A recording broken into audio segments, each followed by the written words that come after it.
এক চোর হইলো বুঝছেন, অনেকদিন যাবত মানে চুরি চামারি করে। ওর হঠাৎ মনে হয়েছে যে না রে, আমার তো এইভাবে আর চলতেছে না, আমার ভালো হইতে হইব।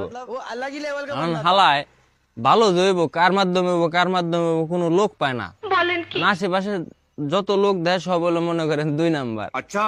এখনো ভালো লোক পাইতেছে না। হঠাৎ করে এক লোকের সাথে একদিন দেখা হয়েছে।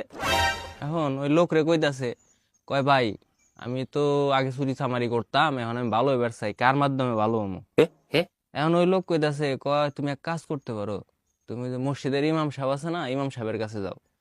উনি একজন ভালো লোক, নামাজ কালাম আদায় করে, 5 ওয়াক্ত রোজা টোজা করে, তুমি ওনার মাধ্যমে ভালো হইতে পারো, ওনার কাছে যাইয়া দেখো কি কয়। ठीक बोलेছো। এখন চোর গেছে ইমাম সাহেবের কাছে, বুঝছেন। যাওয়ার পরে চোর কইতাছে, কয় ইমাম সাহেব, আমি তো এরকম ভালো হইতে চাই, আমি কি কি করতে পারি? क्या? এখন ইমাম সাহেব মানে ভালো হওয়ার জন্য যা যা করা দরকার ওরে সেই বুদ্ধি দিচ্ছে। अच्छा। এখন এই কথা হই না, চোরের খুব ভাল লাগছে। ঠিক আছে, ভাল লাগার এক পর্যায়ে মানে চোর ভালো হয়ে গেছে।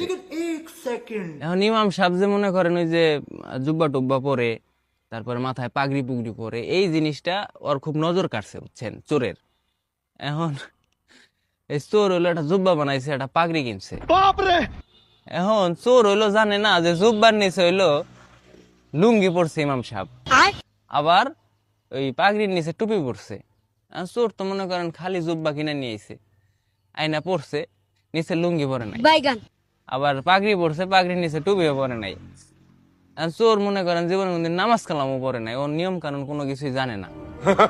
এখন মসজিদে গেছে নামাজ পড়ার লিগা।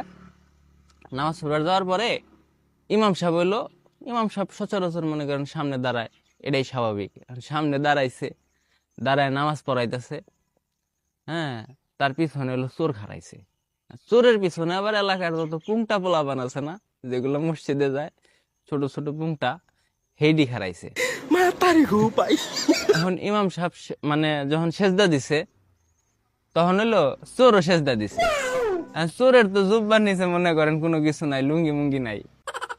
এখন চোর সেজদা দেওয়ার পরে ওই চোরের ডিম দুইটা হইলো মনে করেন বাইরে গেছে।